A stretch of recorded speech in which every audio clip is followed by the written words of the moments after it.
Welcome to this postgame media edition of Talking Hoosier Baseball. Today is Sunday, April 23rd, 2023. It was not exactly a competitive day at Bart Kaufman Field yesterday. The Indiana Hoosiers dominated the Ohio Bobcats in a 17-2 rout, clinching the weekend series. Luke Sinnard allowed 2 runs in 7 innings, both from solo home runs.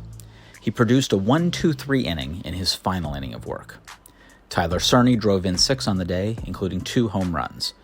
Josh Pyne paced the Hoosiers with 4 hits on the day. After the game, the media spoke with head coach Jeff Mercer, Cerny, and Sinnard. Coach, you mentioned yesterday that you need length out of Luke today. You got 7 out of him. What does that do for your bullpen tomorrow? Yeah, it puts us in a much better position to have some of those guys back up. It gave Craig a day up below, and Reisdorf, Phillips, those guys gave him another day, and it also gives us a chance to manage tomorrow with kind of how we look at Tuesday and then into next week. So our goal going into today was to hope that we could get him to 7. He hasn't been to 7 yet, so his pitch count was still in a good spot. He was at 80 going into the 7th, so we felt like, worst case, he's at 15 pitches, he ends up at 95. I don't know what his total pitch count was finishing the day, but we felt like we could keep him in that 7 or 95 pitch range and get in that 7th inning, and he did exactly what we had hoped to do, and he did a wonderful job, mixed really well, was able to, they can really hit a fastball, was able to hide the fastball, and then in that 4th time through the lineup, was able to use the fastball more and had some guys in between and kind of guessing. So that's really his strength, is the ability to use all of his pitches. The curveball was better today. The splitter was back today, which was really exciting to see the splitter back and to both righties and lefties. And when he does that, he's kind of a freight train to handle. After the poor start at Penn State, he mentioned that the next start he came out with much more fire. Did you see that same fire today? Yeah, exactly. And he's a young guy kind of going through it, right? He's a young guy going through it for the first time. And Luke's terrific, right? Great kid, great player. He was a little emotional last week, and Illinois can hit, right? You have to land pitches. If your cutter's up and over the middle, they're going to hit it, right? And everyone has a scouting report now. And if you don't have the splitter and your cutter's up and over the middle, and if you don't get fastballs in, they're going to hammer you. And so they were all over him, and he was emotional and frustrated, and all things that young people do that we all kind of go through. And today he was good. He was aggressive. He got fastballs in when he was supposed to get them in. Landed the splitter. The curveball was a really good pitch today for him, and mixed. You could just see he was poised. He was confident, but he was also fired up to pitch, and that's what we have to have from him. Your staff ace needs to be the leader, physically, but also emotionally and kind of spiritually as he goes out there. The way he carries himself, his body language, how he is in the dugout, everyone kind of feeds off of that. And so when he's locked in and when he's super competitive like that, everyone else is as well. Is the mindset any different this year? I know we kind of talked about this last week, but this is a little bit different. Last year, obviously, you were only playing for a Big Ten tournament spot, so as much as you wanted to win the weekday game, in non-conference games, there's really nothing at stake. This year, you're in contention for a host spot. Your RPI is high enough. You're probably going to make the tournament. Did you approach it any differently, knowing that an at-large bid is at play this year, and these games now matter more this year versus last year, where all that was, in play was what spot you get in the Big Ten tourney? Yeah, I mean, I won't lie. It is like, I've talked to the guys a ton about the privilege that it is that every game that you play now matters. And it is a privilege. It's an honor to be able to do that, to look at it where every day is a playoff game now. And they had to earn the right to put themselves in that position, to have every day matter, to have every day be a playoff game, and to have to show up and compete to the best of your abilities every single day. And so, yeah, it is. Like we've talked about it, and I kind of gradually worked that conversation in with the kids, where at first it was probably 3 or 4 weeks ago now. Obviously, I'm kind of looking at the numbers and kind of look at the rest of the schedule and kind of see how things are playing out. And I kind of gradually worked that conversation in, just introducing them to that stuff and not wanting to kind of throw it on too quickly. And over the last 3 or 4 weeks, as that's become more of a reality, certainly after this past week, just communicating to them, not the host stuff, not that necessarily, but we're playing obviously for a Big Ten championship, but we're also playing for an opportunity to get to participate in the postseason. And that every game matters when you're playing for not just the conference, but also for the postseason. And that's terrific. There's 50 or 60 teams every year that are playing for those opportunities this time of the year. And so we just need to continue to be our best every single day. But it doesn't change the fact that the message that we've preached for years, which is to just control the things that we can control and play all 27 outs to the best of our abilities. But I do think that reminding them, especially as we play so many young guys, reminding them that today is a critically important day, and not to look up afterwards and be like, man, I wasn't as locked in as I should have been. I wasn't as engaged as I should have been, and I missed an opportunity to go out and play as well as I could today. And if you win, you win. If you lose, you lose. But let's make sure our mindset's in the right place. So we have those conversations, but I don't belabor the point. I'm not bringing it up every day all the time. But it is a conversation that I think if I didn't have with them, they would obviously see through and know that it's something that we need to talk about. Carter Matheson worked a pair of walks and then a lot of deep counts in that monster home run. What was different about his approach at the plate today? He was a lot tighter. His turn was a lot tighter. He was out early this morning with Coach Rutherford on the field, and he's just had some length to the swing. He wants to get the ball up, and that's great. But if when you watch from the front side, and I get to watch him from the front side as a left-handed hitter, when you watch a guy from the front side, there's a huge space in their front oblique where there's a ton of space here. It's usually just length in the backside. There's length to the barrel, and so we're underneath balls, and we pop them up, we foul fastballs back, and we've got to be able to get to leverage counts, and we get to leverage counts, hit them hard, or take our walk. And so he was much better about that today, being he was tighter with his turn, he was on the ball more, and then he forced people into the strike zone, and if they didn't land it, then he took his walk. So I thought today was one of Carter's really his better days, especially of the last month or so. But yeah, you hit the nail on the head.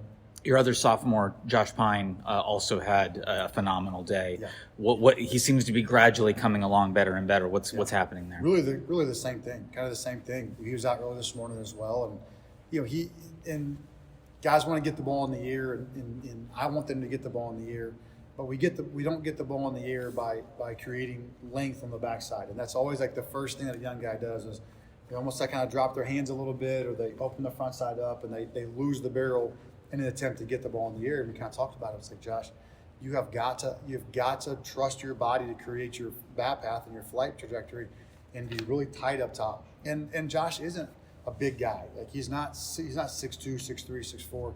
So it's a little harder for him to get the ball in the air just from his natural levers. And he doesn't hit the ball 110. He's not going to hit the ball hard and high. He's going to hit the ball hard and on the line, hard and low. And he's good enough to be able to be a really effective offensive player at like 10 feet off the ground at 98 miles an hour. And so he was really good at that today. He was tighter up top. He was in good counts. He didn't try to do too much and try to get the ball in the air and play, we call it through the line, right? If there was a line that was head high across the field, can you play through the line? And did a really good job of that.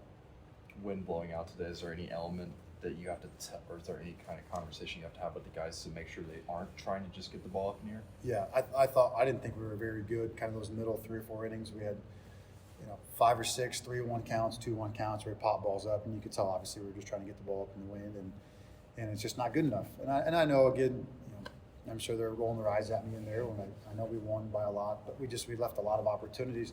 You don't know you're going to score 4 or 5 late. You don't know what that's going to be. The wind's blowing out. They're really offensive, and we weren't good enough in those 3 or 4 innings there when opportunities were given. And I thought we kind of fell into that trap a little bit. And we have to be professionals every inning, every at bat, and you do that long enough, it eventually goes your way. And again, we won. I get it, but if we're going to talk about being our best every pitch of every game, then we have to hold true to that standard. Whether we win or we lose, you call a spade, and we did. We try to talk about staying through the line, play on the line. If you hit a line drive, Carter Matheson's home run, he's 6'3", 220 pounds, strong as an ox. Like it's just a line drive. He just hits a line drive, just happens to go 420 feet. Tyler Cerny, both of his home runs are there's line drives that ride out of here because he's strong and the wind's blowing out a little bit, but you just don't normally see you don't see home runs get up off the bat. They get out off the bat, and that's also what doubles do. So we have to give ourselves room for error, and I didn't think they're like in the 5th, the 8th, or 5th, the 7th inning we were very good. The offense in general this year, baseball, offense is up in college baseball, but in general, your batting average is sitting right around 300 as a whole team, and there's very few, anybody with a low average. This is much more what happened in 2013, 2014, with the teams with Schwarber and Travis. It wasn't just them, it was the entire lineup, was a hard out versus you're back to that. You've had some years where you've hit a lot of home runs, but you were down at 250, and there were some guys at the bottom who weren't doing great. How different is it this year, to have a constant lineup where all 9 guys, are a threat? Yeah, no, that's a great point, and you have to have all 9 guys, and you have to have guys on the bench that can push the guys in the lineup. And if you want to be able to, we try to get to 7 runs. We always talk about 6 or less defensively and get to 7 runs. If you want to do that, you're dependent. If you only got 5 or 6 guys that can really change the game offensively, or be dutiful at least, then it's really hard for you to get to that. Pete Cerruto today lines out twice. It may happen to you. You may scorch 2 or 3 balls, but if you have 9 guys that have the same quality of an at bat, some guys may hit the ball to the ballpark, some guys may not be able to do that, but you just can't have guys that go up there and swing a foam finger, right? Swing a pool noodle and can't impact the baseball or unwilling to take a walk. On base percentage is king, and home runs are great. We need to have instant offense. That's awesome. But a solo homer doesn't win games. They take a lead on a solo homer, and they hit 2 solo home runs today, right? And they don't win games. 3-run homers win games. 2-run doubles win games. And so we've got to be able to take what we can do offensively in my skill set and apply that to the game. Like, how can I impact it in a positive way? Morgan Collaby comes in today and takes 3 walks. That's a great day. That's an awesome day. Statistically, it's the exact same as 3 singles. So what can we do to impact the offense in a positive way? And we have guys that are buying into that. We have guys that are doing that. I think our training environment's good. We've gotten better as the longer we've done it, and we've also been able to have their recruiting classes impact the program. When you have enough guys and you're able to stack those classes up, you get enough guys. We have the depth to be able to push guys. Look at Sam Urison comes in today, gets a 2-1 fastball and bangs a double to right center. And you just have to have guys that can push the starters, because I was 19 and 20 years old at one time.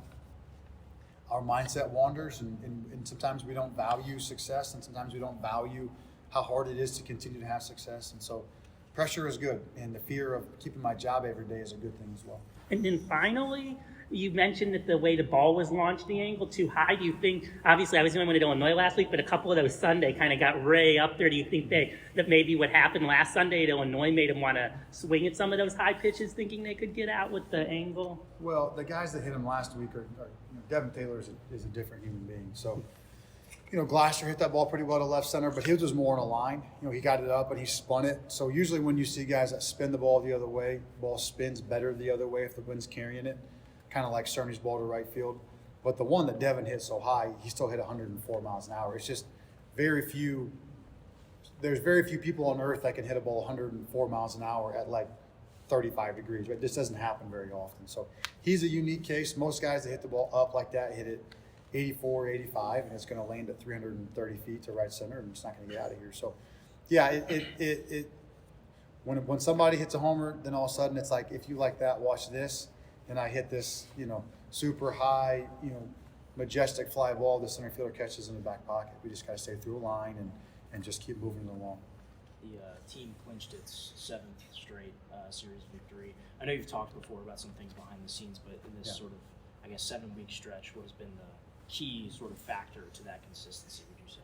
I would say the key factor, and I don't know that this is as common knowledge as it is in-house, is between Coach Glant, Denton Sagerman, Zach Rutherford, and Derek Simmons, their ability to adjust over a weekend with our shifts and our pitch calling.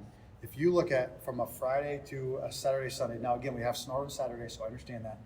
But we consistently get better at mitigating runs over the course of a weekend, and we do it time and time again. And they do such a great job. They watch video, so all that stuff is dumped into a database. They watch every pitch, they watch every video.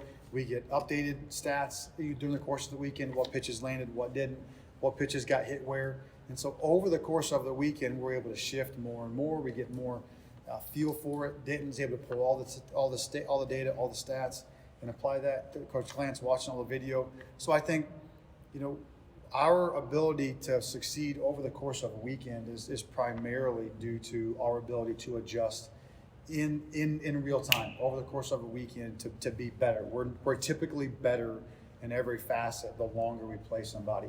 And that's not always the case. You look at a lot of teams, for someone to be better, then someone has to be worse.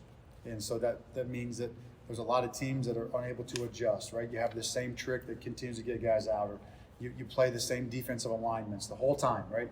And you're like, how many ground balls are going to go in the 6-hole, for crying out loud? How many ground balls are going to go in the 4-hole, or what have you, right?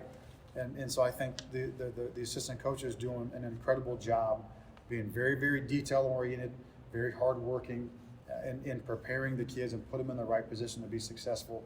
I mean, look at Illinois for a perfect example last weekend.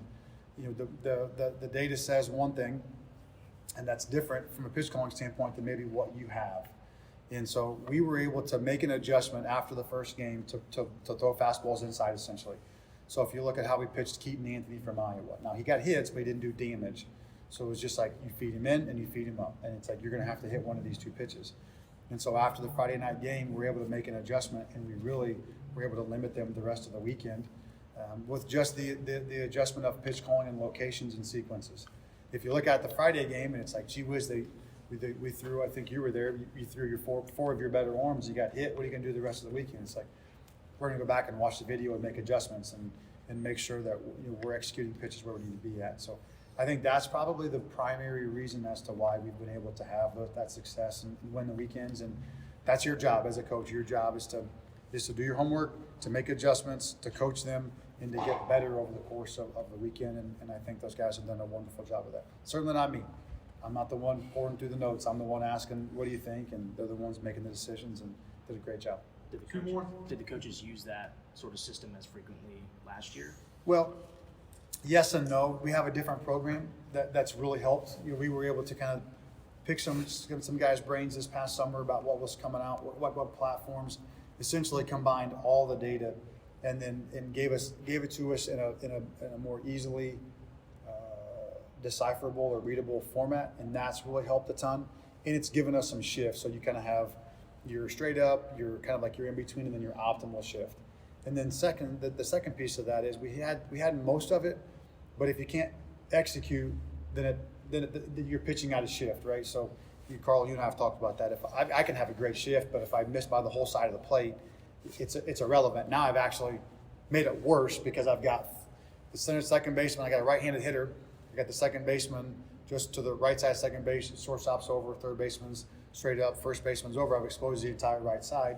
If I call a 1-2 sinker in after a slider away and he rips it to the outside half of the plate, now we just give up a single in the 4-hole, and we should have just played straight up. So that was the hard part oftentimes, was not knowing what we were going to get from an execution standpoint, and we made it worse at times. We would do these shifts, and then it was like we just shot ourselves in the foot. We should have just played straight up. So a ton of it, you have to give credit to the kids that are going out there and executing pitches and being able to do what they're asked to do, so then we can help them. And I think once they've seen that, it's like, wow, if I go out and just execute my pitch, we can essentially put 3, 4, 5 guys in one part of the field and really help you. Then I think it's a kind of a perpetuation, and they want to do it even more so. Are there similar changes on the offensive side to that? I think last year was our best job since I've been in Indiana of kind of putting a system in that really works for the kids here and for kind of us, right? We made some adjustments, and we've just kind of rolled the same system out. And I think we've gotten similar-esque results again. And I think you can look at the success that the freshmen are having as an indication that the system has worked again.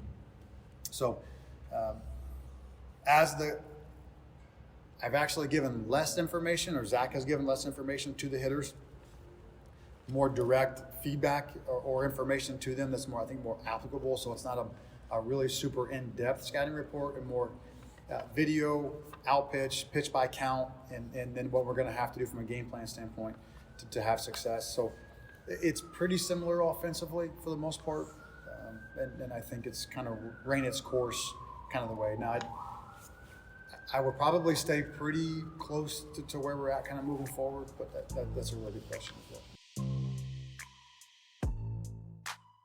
Our coach was just kind of talking about the midweek scouting process that you guys go through, and then as well over a weekend, kind of the details that you guys learn and then how you apply that.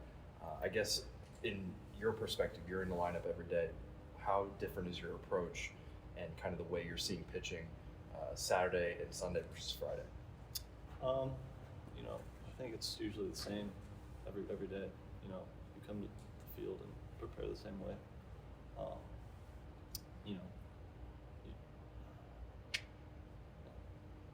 That's what I got for that. You were in a bit of a slump till that last Illinois game. You picked it back up again. Is there something you've changed, or is it just the ups and downs kind of being a freshman, that your hitting was strong, then it went down a bit, and now, since the last 5 or 6 games, it's really been strong? Yeah, I mean, I think that's just baseball. Sometimes that happens where you're just kind of in that mental state where you're just not seeing the ball the way you should be. And then the third Illinois game, I just kind of I figured out some, I don't know, and it's been staying like that for the next couple games. In the past 5 to 6 games, you've hit a little bit more home runs. Has there been sort of a considerable change to your approach or your swing or anything like that? No, I would say that my approach has kind of gotten back to what I was before I started to, be in that slump. I've been seeing the ball really well, opposed to a couple weeks ago. I'm seeing the curveball down. I'm not chasing a lot, and I'm hammering the pitches that I get in the zone. How important is it for you to stay on your game defensively no matter what you're doing at the plate? Yeah, I mean, I pride myself on my defense. That's what Mercer's always told me. Defense will keep you a spot in the field, and it's always important for me to stay on top of that. In these first 2 games, you guys go down first, only by 1 or 2 runs, but sort of, can you take me into what the atmosphere is sort of like in the dugout, where you guys walk in after being in the field, only down by 1 or 2 runs? What's that like? Just that we've been there before, and we know how to, we know what we're capable of. We're going to put runs on the board, so that's never really a concern for us going into those kind of innings like that. Anything else for Tyler?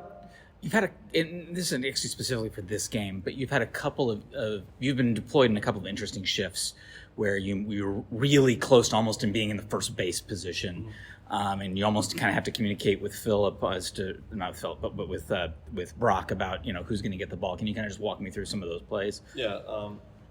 So we have obviously a scouting card of all the hitters and where to play and where to position ourselves. But usually we'll just kind of go off what we see from what the batter's doing. So like if I see a lefty that's early on every pitch, pulling off of everything, I'm gonna shift more into the outfield to take away that little pull single into the 4-hole there. And then I'll always tell Brock if I'm behind him if there's a ball just a little bit to his right, to let it go and just go to the base, because I'll get it and throw it. Same thing for a righty. If he's early, I'll play more up the middle. Does that info card kind of explain a little bit how the pitcher's going to pitch to the batter, or is game planning to pitch to the batter? No, it's just kind of hitter tendencies on if they'll pull the ball or if they push the ball. After the outing against Illinois, how did it feel for you to bounce back and kind of turn into what we've seen a lot this season, a lot more zeros on the board, I guess, today? Yeah, so Illinois was an anomaly for me. I don't know, I just didn't have my stuff that game, and throughout the week, focused on throwing harder, like with more intent throughout the week, and landing my off-speed pitches again for strikes, which really helped me. Just like in Iowa, just went back to that game plan. You threw 7 innings. That's a season long for anybody this year on the team. How big was that with how much the pitching staff is have to be used with the double mid-league? Well, I think that's huge for the team, giving our pitchers, our bullpen, a little bit of a break. And, Coach said that you had your splitter working today, so you can just talk a little bit about that pitch and how you were able to work it in today. Well, to be honest, I only threw it one time. So it was mainly my curveball that was working real well today. Landing that for strikes. I think they were sitting fastball most of the time, so getting my off speeds for strikes were a big key to success. After the team put up a 4 spot in the second, how did that feel for you to come back out and pitch with the lead? Going throughout the game, I always feel like I have the lead. Just trying to get my offense back in there, even put up more runs. To be honest, whenever my offense has the lead, I feel like they get down the other team. It's just easier to pitch. You have given up a few home runs this year. Other than that, you've been pretty locked down, but at times you have given up more home runs than some of the other pitchers. How are you able to maintain your focus and not let it snowball on you, that you're able, once you give up a home run, you settle right back in and you pitch very well? Well, giving up home runs is part of pitching, and you're going to make a few mistake pitches every now and then. It just happens that they hit them that hit them more than I would like, but you just gotta wipe it. You gotta not even think about it. Go back out there. In some of your shorter outings, such as like Penn State and Illinois, you come back the following week, Iowa and Ohio today, with just really fantastic starts. How does it feel to sort of be back here, and is it kind of like a home base after sort of those road starts? See, I don't really know. I think those road starts to me are just, I couldn't even tell you. It doesn't bother me on the road because in the beginning of the season, I was on the road against two huge schools, Auburn and Texas, and basically just being home helps, but it shouldn't be like that on the road anymore. I think I'm gonna try and crack down on that. You mentioned pitching with more intent throughout the week. I think it was after your Illinois start, you said against Iowa you came out with more fire. Did you feel that kind of same fire today? I did. I came in pissed off. I feel like those games that I go short, I get a little bit of rest, a little bit more rest, and I get amped up through the week just thinking about it. I want to go back out there and prove again, like I'm not, that shouldn't happen. That concludes this postgame media edition of Talking Hoosier Baseball. Indiana has one more game with Ohio, Sunday at noon. See you at the Bart.